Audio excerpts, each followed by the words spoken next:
Bonjour tout le monde, j'avais envie de faire une vidéo un peu disparate. Ça va être une vidéo de relecture des livres que j'ai préféré lire depuis que je suis en âge de lire. J'ai très envie de les relire aussi pour voir comment mes goûts ont évolué. Est-ce que finalement c'est autant des chefs-d'œuvre après toutes ces années où j'ai lu plein d'autres choses et j'ai gagné en maturité, c'est indéniable. Et j'ai commencé par Lolita, qui est vraiment le livre le plus emblématique, je pense, de mon adolescence. Je l'ai lu à 15 ans. J'avais adoré ce livre. Et je me dis, est-ce que je l'ai si bien compris que ça? Enfin, je me souviens confusément que je savais que c'était un livre qui parlait de pédophilie. Et je trouvais ça intéressant de le relire parce que je me demande si j'avais tous ces données en tête. Alors, le truc très rigolo, c'est que j'ai retrouvé une chronique que j'avais écrite pour un site qui n'existe plus depuis belle lurette, que j'avais écrit à 15 ans. Alors, j'ai pas relu l'article que j'avais écrit à 15 ans, et bon, il doit être bourré de fautes et d'approximations. En tout cas, je trouve ça intéressant parce que c'est vraiment une vision assez juste de ce que j'en pensais à 15 ans. Et c'est rigolo parce que quand je vois l'article, j'ai l'impression qu'il est minuscule, alors que dans ma tête, c'était l'article de ma vie, j'avais passé 6 mois à l'écrire limite.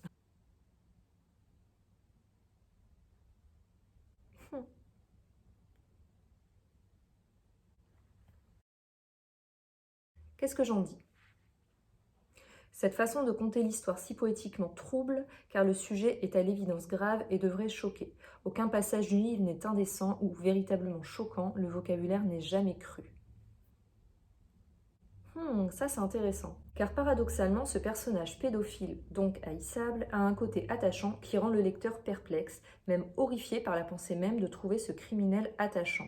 C'est marrant parce que j'ai pas du tout ce regard pour le coup sur Humbert Humbert, je le trouve juste complètement horrifique et glaçant. Et on voit que ça constitue une petite fascination pour moi, ce personnage.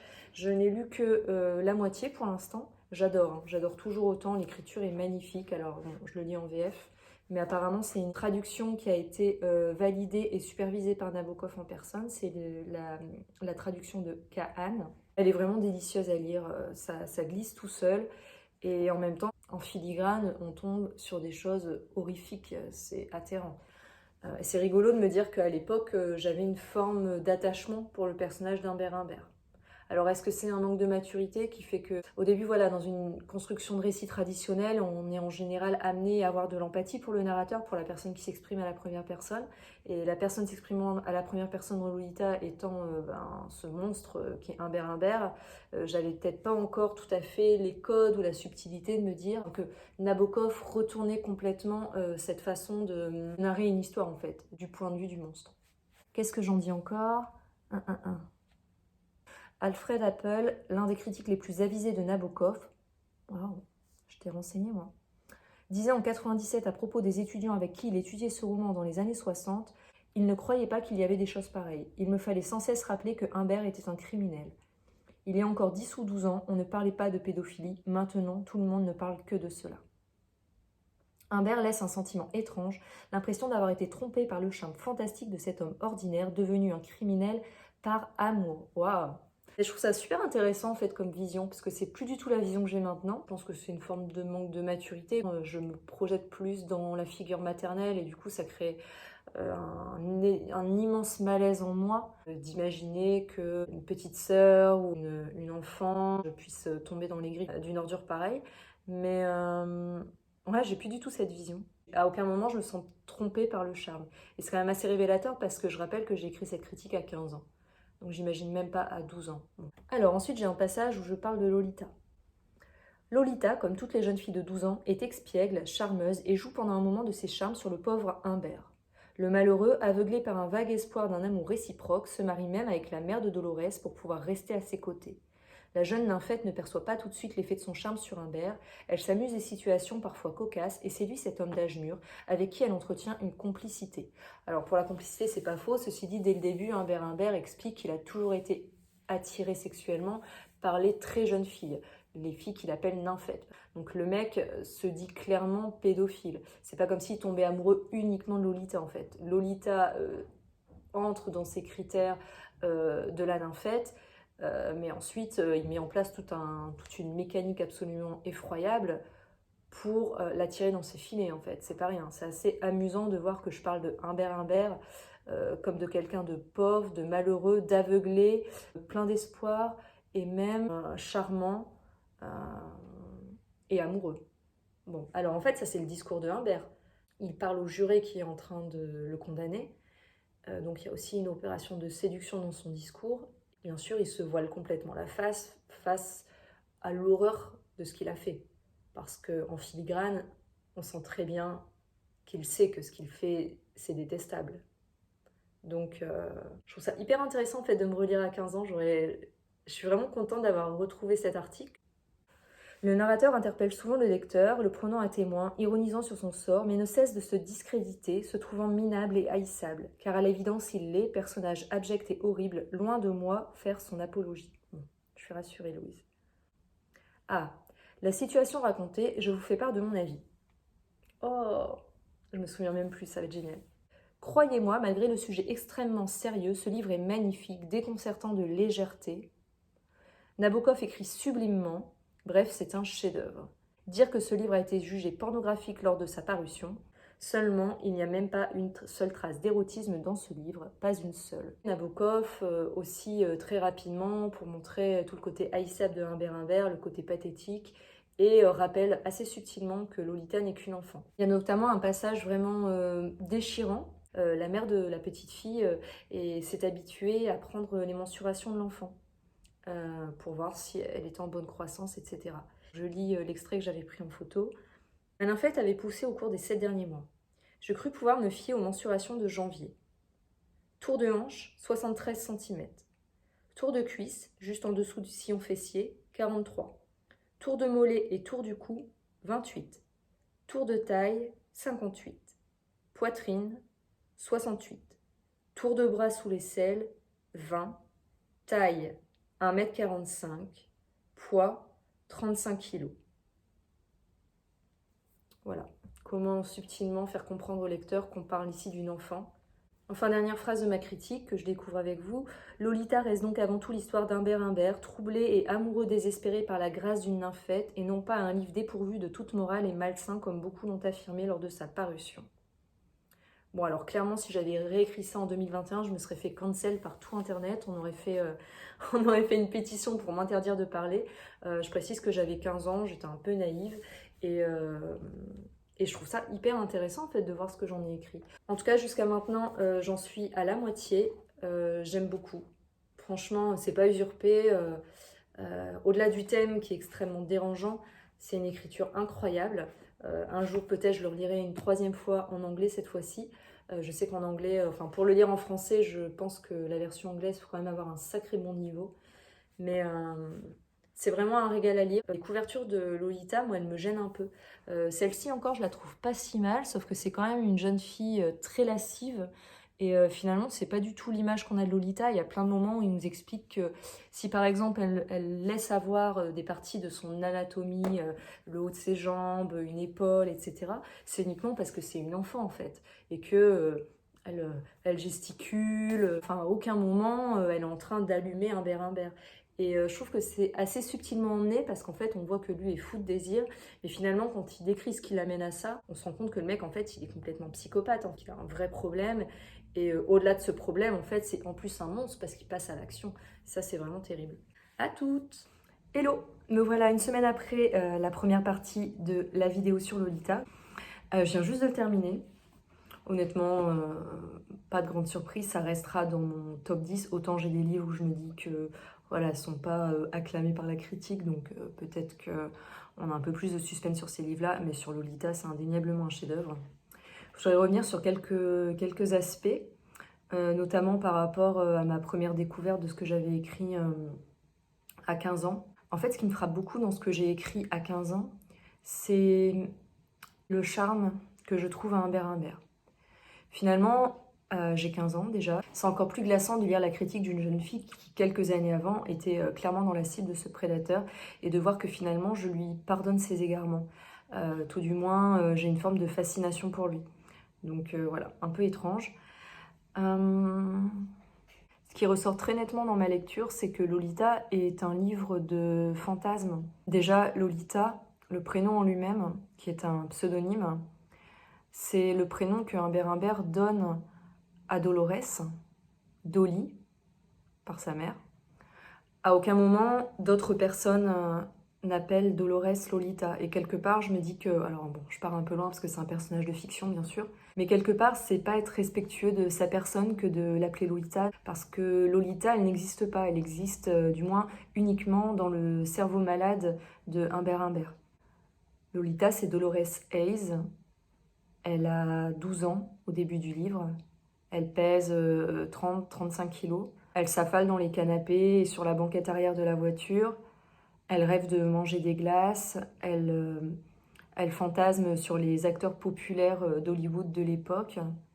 Elle trouve la plupart du temps les occupations d'Humbert Humbert chiantes, comme n'importe quel ado. Et c'est extrêmement bien géré la façon dont Humbert Humbert colle sur Lolita le fantasme qu'il a de l'un-infect ultime. Et finalement, quand on l'écoute et quand on arrive à lire entre les lignes, Lolita, elle n'est pas spécialement femme fatale, elle n'est pas spécialement aguicheuse, elle n'est pas dans la séduction avec Humbert Humbert. Elle l'est, mais à son corps défendant, en fait, parce que cet homme est malade. Mais c'est une petite fille qui a des occupations de petite fille. Le personnage de Lolita est un fantasme. Dolores existe, mais Lolita n'existe que dans l'imagination d'Humbert Humbert.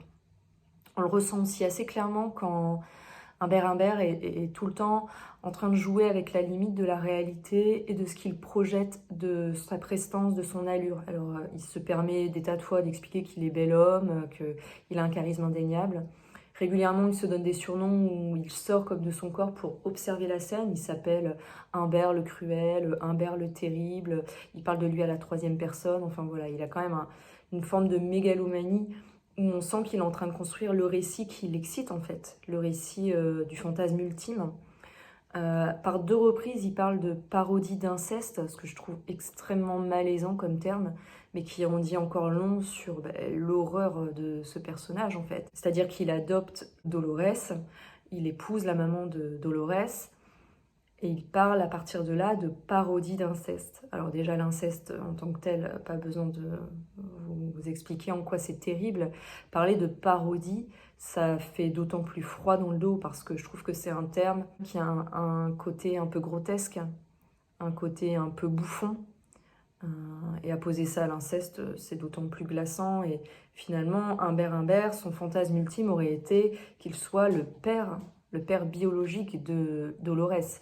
Et il y a même des moments dans le texte où il fantasme complètement sur le fait qu'il va peut-être faire un enfant à Dolores, qui sera elle-même une jeune nymphette, enfin l'horreur absolue.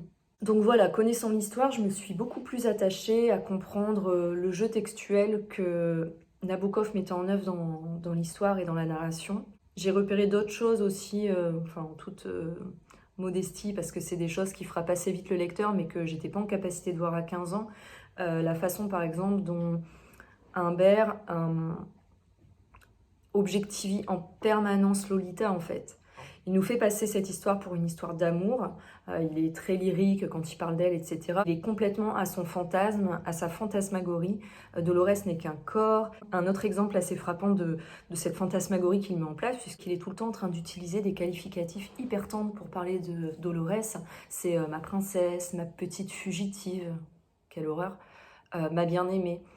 Et en fait, à aucun moment, il ne va l'humaniser en parlant, je sais pas, de son intelligence, de ses traits d'esprit, de son charme. Non, on est clairement dans une érotisation du corps de la petite fille sous couvert de déification. Et c'est juste à gerber.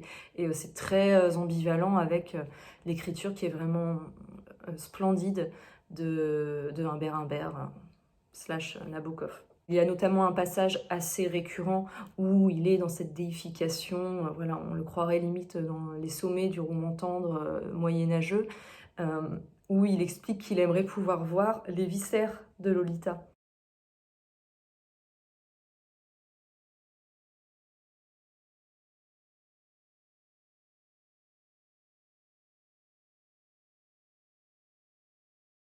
Pouvoir l'ouvrir et voir ses organes. Alors c'est un trait d'esprit qui est censé montrer la dévotion qu'il porte à elle.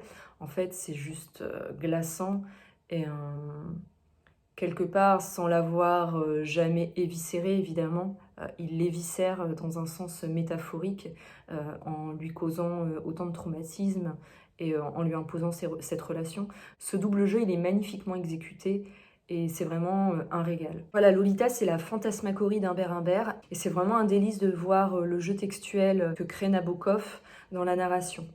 J'ai adoré aussi le grand contraste qu'on perçoit entre Dolores et Lolita.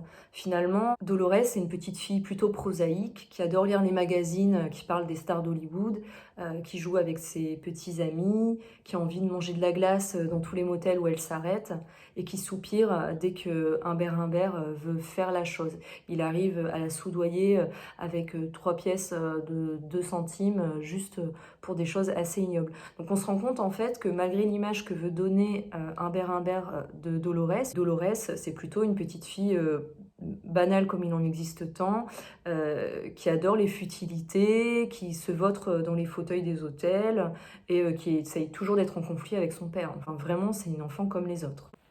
Ce que j'aime beaucoup dans le traitement que fait Nabokov de la pédophilie, c'est qu'on se rend compte que c'est pas univoque. Alors bien sûr, je dis pas que Dolores est responsable de ce qui lui arrive, mais on sent en fait que Dolores est au début du moins fascinée par Humbert Humbert et qu'elle a un attachement filial à lui. Donc c'est très ambigu, ça doit être encore d'autant plus extrêmement douloureux pour elle de vivre ces horreurs, parce qu'on sent finalement qu'elle n'a que lui dans sa vie, que lui à côté de ça l'a pourri de cadeaux, de vêtements, de jeux, de loisirs, et donc ça rentre beaucoup en ligne de compte pour qu'elle reste à ses côtés. Et je trouve que c'est extrêmement bien mis en valeur. Humbert Humbert, c'est un peu monsieur n'importe qui en fait. C'est pas de l'extérieur en tout cas, c'est pas un monstre avide de sexe. C'est quelqu'un qui se présente bien, qui fait père respectable, qui au demeurant fait tout pour que sa fille soit extrêmement épanouie. Minus, ce truc terrible bien sûr qui ravage tout, cette horreur qu'il lui fait subir, mais toujours en se drapant dans les sentiments les plus nobles en fait. C'est-à-dire qu'il l'aime tellement que ça va jusque-là en fait. Lolita, au-delà d'être un roman qui parle de la pédophilie, qui parle du traumatisme qu'il peut causer à un enfant, se révèle être extrêmement subtil, tellement subtil qu'on voit un fameux extrait avec Pivot qui se marre parce qu'il dit à Nabokov oui, Lolita la perverse, et Nabokov doit le remettre à sa place en lui expliquant que Lolita n'est qu'une enfant et qu'elle est victime à chaque instant d'Humbert Humbert. Moi je trouve ça assez dingue en lisant ce livre de me dire qu'un mec comme Pivot ait pu croire que Lolita est le diable en personne. Quand vous regardez des extraits d'émissions qui datent d'il y a 40 ans, on se rend compte qu'en fait c'est un tabou ultime qui n'est pas du tout réglé dans notre société. J'ai du mal à croire qu'on ait cherché Nabokov incessamment sur cette histoire en lui disant qu'elle était pornographique, qu'elle était pédophilique. C'est pas un mot qui existe, mais vous voyez l'idée, qu'elle faisait l'apologie de la pédophilie. Je trouve que ça ressort assez nettement que Humbert Humbert est un monstre. Et toute la subtilité justement de cette histoire, c'est qu'on est dans la tête d'Humbert Humbert. En fait, on n'est pas dans la tête d'Humbert Humbert, on a juste la possibilité d'être en empathie avec lui parce qu'il nous raconte son histoire et qu'il est dans une forme de plaidoyer pour lui, où en fait il refait toute l'histoire en nous expliquant que c'était une histoire d'amour. Donc on a la possibilité de l'empathie avec lui, mais Nabokov ne nous permet pas de la créer selon moi. Et justement, il fait ça de façon extrêmement brillante. Les fois où on est à 2 doigts de se faire piéger parce qu'on est dans une diatribe amoureuse de Humbert Humbert, il y a toujours une petite phrase qui nous rappelle qu'il y a un problème.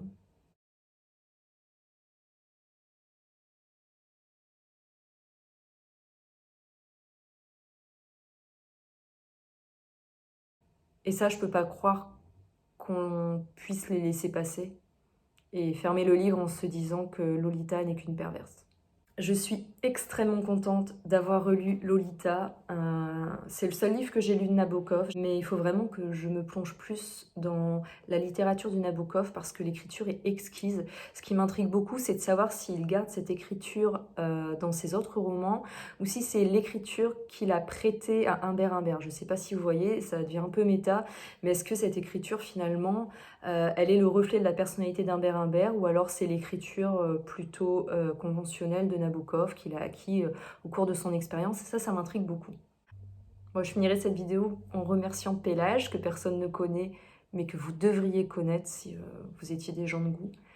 Qui est une amie avec qui on a lu Lolita en commun et nos 30 minutes de vocaux mutuels m'ont beaucoup aidé à préparer cette vidéo. Et maintenant, je dois lire les 40 études qu'elle m'a envoyées sur Lolita parce qu'évidemment, le bonheur de lire Lolita, c'est aussi qu'il y a des tas d'études universitaires qui analysent le moindre passage et je pense que je vais me régaler. Je pense que les prochains livres de mon top 10 que je lirai, ce sera les livres de Kundera. J'ai certains livres de mon top 10 qui sont plutôt rentrés dedans récemment, du coup je sais que je les aime toujours autant. Par contre, Kundera, ça date de l'adolescence aussi. Et je sais qu'il est un peu critiqué, apparemment c'est quand même un gros misogyne. À l'époque, j'avais pas du tout ces considérations en tête, donc ça m'intriguerait de relire ses livres. Donc stay tuned, comme on dit. Je pense que ça va être une petite série un peu récurrente dans l'année, mais j'ai très hâte de le lire. J'espère que même si vous n'avez pas lu Lolita, ça vous a donné envie ou ça vous a apporté du grain à moudre pour votre réflexion, parce que c'est un livre qui est universellement connu. On en dit beaucoup de bêtises et, et j'espère qu'avec ma petite goutte dans l'océan, je vous aurai donné envie de le lire ou de le relire. Voilà, je vous embrasse et puis je vous dis à la prochaine. Bon week-end!